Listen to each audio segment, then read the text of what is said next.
ओम साई नाथाय नमः।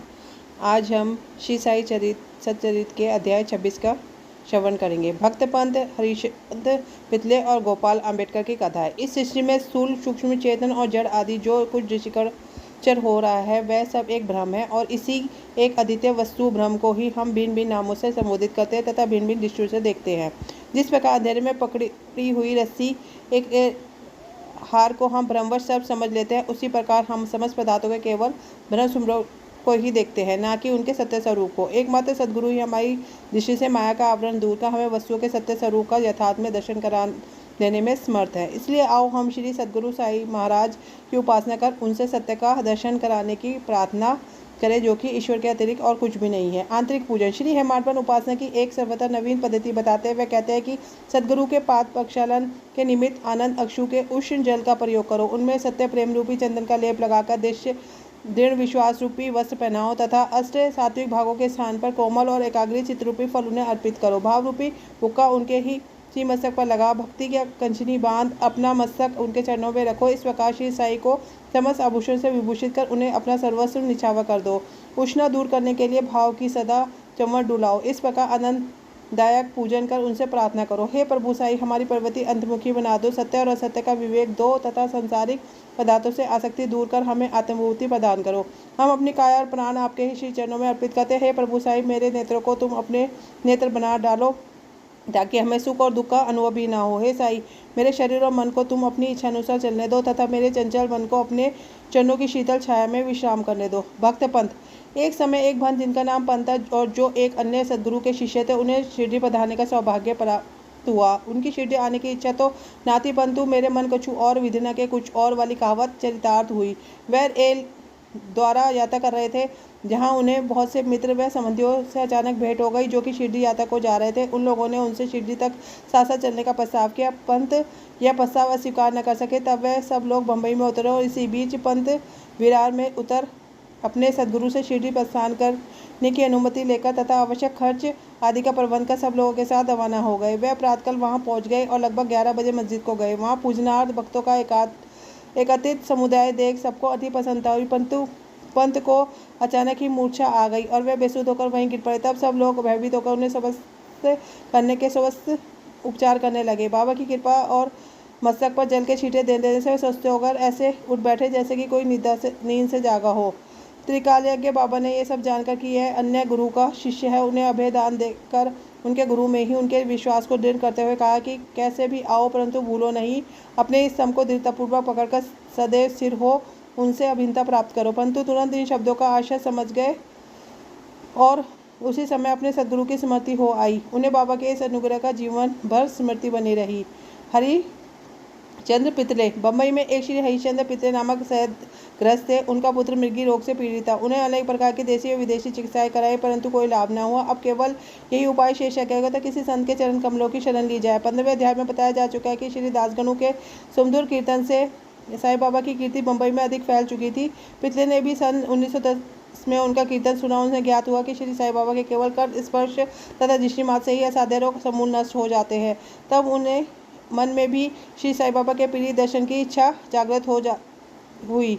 यात्रा का प्रबंध कर भेंट देने को फलों की टोकरी लेकर स्त्री और बच्चों सहित वे शिरडी पधारे। मस्जिद जाकर उन्होंने चरण वंदना की तथा अपने रोगी पुत्र को उनके श्री चरणों में डाल दिया। बाबा की दृष्टि उस पर पड़ते ही उसे एक विचित्र परिवर्तन हो गया। बच्चे ने आंखें फेर दी और बेसुध होकर गिर पड़ा। उसके मुंह से झाग निकलने लगा तथा शरीर पसीने से भीग गया और ऐसे आशंका हो कि अब उसके प्राण निकलने वाले। यह देखकर माता पिता अत्यंत निराश होकर घबराने लगे।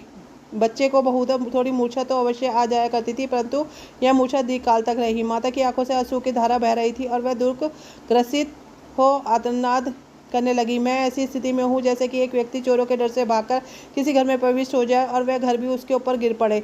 यहाँ एक भक्त मंदिर में पूजन के लिए जाए और वह मंदिर ही उसके ऊपर गिर पड़े, या एक गाय शेर के डर से भागकर किसी कसाई के हाथ लग जाए, या एक स्त्री सूर्य से ताप से व्यथित होकर वृक्ष की छाया में जा रहा वह वृक्ष उसके ऊपर गिर जाए। तब बाबा ने संदर्भ देते हुए कहा कि इस प्रकार प्रलाप न कर धैर्य धारण करो, बच्चे को अपने निवास स्थान पर ले जाओ, वह आधे घंटे पश्चात ही होश में आ जाएगा। तब उन्होंने बाबा के आदेश का तुरंत पालन किया। बाबा के वचन सत्य निकले। जैसे ही बाड़े में बच्चे को लाए तो बच्चा स्वस्थ हो गया और पितले परिवार, पति पत्नी, अन्य सब लोगों का महान हर्ष हुआ और उनका संदेह दूर हो गया। श्री पितले अपनी धर्मपत्नी सहित बाबा के दर्शनों को कृष्णों को आए और अति विनय होकर आदर पूर्वक चरण बदलाकर पाद सेवन करने लगे। मन ही मन बाबा को धन्यवाद दे रहे थे। तब बाबा ने मुस्कुराकर कहा कि क्या तुम्हारे समस्त विचार और शंकाएं मिट गई हैं? जिन्हें विश्वास और धैर्य है उनकी रक्षा श्री हरि अवश्य करेंगे। श्री पितले एक धनाढ्य व्यक्ति थे, इसलिए उन्होंने अधिक मात्रा में मिठाई बांटी और उत्तम फल तथा पान बीड़े बाबा को भेंट किए। श्रीमती पितले सात्विक वृत्ति की महिला थी। वह एक स्थान पर बैठकर बाबा की ओर प्रेम पूर्वक दृष्टि से निहारा करती थी। उनकी आंखों से प्रसन्नता के आंसू गिरते थे। उनका मृद और सरल भाव देखकर बाबा अति प्रसन्न हो गए। ईश्वर के समान ही संत भी भक्तों के अधीन है, जो उनकी शरण में जाकर उनका अनन्य भाव से पूजन करते हैं, उनकी रक्षा संत करते हैं। शिरडी में कुछ दिन पूर्वक व्यतीत पितले परिवार बाबा के समीप मस्जिद में गया और चरण वंदना कर शिरडी से प्रस्थान करने की अनुमति मांगी। बाबा ने उन्हें उदी देकर आशीर्वाद दिया। पितले को पास बुलाकर वे कहने लगे, बापू, पहले मैंने तुम्हें 2 रुपये दिए थे, अब मैं तुम्हें 3 रुपये देता हूँ। इन्हें अपने पूजन में रखकर नित्य इनका पूजन करो, इससे तुम्हारा कल्याण होगा। श्री पितले ने उन्हें 50 रुपये ग्रहण कर बाबा को पुण्य साष्टांग नमस्कार किया तथा आशीष के लिए प्रार्थना की। उन्हें एक विचार भी आया कि प्रथम अवसर होने के कारण मैं इसका समझने में असमर्थ हूँ कि 2 रुपये मुझे पहले कब दिए थे। वह इस बात का स्पष्टीकरण करना चाहते परंतु बाबा मौन ही रहे। बम्बई पहुंचने पर उन्होंने अपनी वृद्ध माता को शिरडी की विस्तृत वार्ता सुनाई तो उन्हें 2 रुपये की समस्या भी उनसे कही। उनकी माता को भी पहल कुछ समझ में न आया, परंतु पूरी तरह विचार करने के बाद उन्हें एक पुरातन घटना की स्मृति हो गई, जिसे वह यथा समस्या हल कर दी। उनकी वृद्ध माता कहने लगी कि जिस प्रकार तुम अपने पुत्र को लेकर श्री साईं बाबा के दर्शनार्थ को गए थे, ठीक उसी प्रकार तुम्हें लेकर तुम्हारे पिता अनेक वर्षों पहले अक्कलकोट कर महाराज के दर्शनार्थ गए थे। महाराज पूर्ण सिद्ध योगी, त्रिकाल यज्ञ, बड़े उदार थे। तुम्हारे पिता परम भक्त थे, इस कारण उनकी पूजा स्वीकार हुई। तब महाराज ने उन्हें पूजनार्थ 2 रुपये दिए थे, जिनकी उन्हें जीवन पर्यंत पूजा की। उसके पश्चात उनकी पूजा यथा विधि न हो सकी और वह रुपये खो गए। कुछ दिनों के उपरांत उनकी पूर्ण विस्मृति भी हो गई। तुम्हारा सौभाग्य है कि जो श्री अक्कलकोटकर महाराज ने साई स्वरूप में तुम्हें अपने कर्तव्य और पूजन की स्मृति कराकर आपत्तियों से मुक्त करा दिया।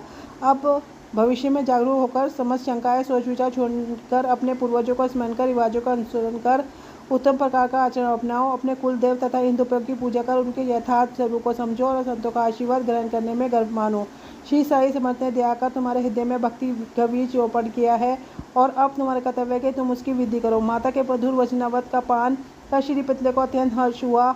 उन्हें बाबा की सर्वकालिकता विदित हो गई और उनके श्री दर्शन का भी महत्व ज्ञात हो गया। इसके पश्चात वे अपने व्यवहार में अधिक सावधान हो गए। श्री आम्बेडकर पुणे के श्री गोपाल नारायण आम्बेडकर बाबा के परम भक्तों में से एक थे, जो ठाणे जिला और जवाहर स्टेट के आबकारी विभाग में 10 वर्षों से कार्य करते थे। वहां से सेवानिवृत्त होने के कारण उन्हें अन्य नौकरी ढूंढी, परंतु वे सफल न हुए। तब उन्हें दुर्भाग्य ने चारों ओर से घेर लिया, जिससे उनकी आर्थिक स्थिति और भी अधिक दयनीय हो गई। ऐसी परिस्थिति में उन्होंने 7 वर्ष व्यतीत किए। वे प्रति वर्ष शिरडी जाते अपने दुखदायी कथा बाबा को सुनाया करते थे। सन 1916 में उनकी स्थिति और भी अधिक चिंताजनक हो गई।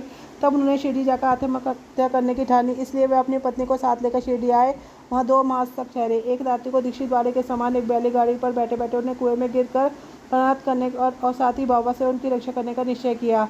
वहीं समीप ही एक भोजनालय के मालिक श्री सगुण मेरू नायक ठीक उसी समय पर बाहर आकर उनसे इस प्रकार वार्तालाप करने लगे, क्या आपने कभी श्री अक्कलकोट महाराज की जीवनी पढ़ी है? सगुण से पुस्तक लेकर उन्हें पढ़ना प्रारंभ किया। वे सब पढ़ते पढ़ते एक ऐसी कथा पर पहुंचे जो इस प्रकार थी कि श्री अक्कलकोटकर महाराज के जीवन काल में एक व्यक्ति असाध्य रोग से पीड़ित था। जब वह किसी प्रकार से कष्ट न सह सका तो वह बिल्कुल निराश हो गया और रात्रि को एक कुएं में कूद पड़ा। तत्पर ही महाराज वहां पहुंच गए और उन्होंने स्वयं अपने हाथों से उसे बाहर निकाला। वह उसे समझाने लगे कि तुम्हें अपने शुभ अशुभ कर्मों का फल अवश्य ही भोगना चाहिए। यदि भोग अपूर्ण रह गया तो पूर्ण जन्म धारण करना पड़ेगा। इसलिए मृत्यु से श्रेष्ठ है कि कुछ काल तक उसे सहन कर पूर्व जन्मों के कर्मों का भोग समाप्त कर सदैव के लिए मुक्त हो जाओ। यह समय का उपयुक्त कथा पढ़कर अम्बेडकर को महान आश्चर्य हुआ और वह द्रवित हो गए। यदि इस कथा द्वारा उन्हें बाबा का संकेत प्राप्त न होता तो अभी तक उनका प्राणांत हो गया होता। बाबा की व्यापकता दयालुता देखता कर उनका विश्वास दृढ़ हो गया और वे बाबा के परम भक्त बन गए। उनके पिता श्री अक्कलकोटकर महाराज के शिष्य थे और बाबा की इच्छा भी उन्हीं के पद चिन्हों का अनुसरण कराने की थी। बाबा ने उन्हें आशीर्वाद दिया और अब उनका भाग्य चमक उठा। उन्होंने जोशी शास्त्र के अध्ययन में निपुणता प्राप्त करी और उससे उन्नति कर ली और बहुत सा धन अर्जित करके अपना शेष जीवन सुख और शांतिपूर्वक व्यतीत किया। इसी साथ अध्याय 26 पूर्ण होता है। ओम साईनाथाय नमः। श्री सद्गुरु साईनाथ परमवस्तु शुभम भवतु। साई नारायण नारायण हरि हरि। आपका दिन शुभ हो।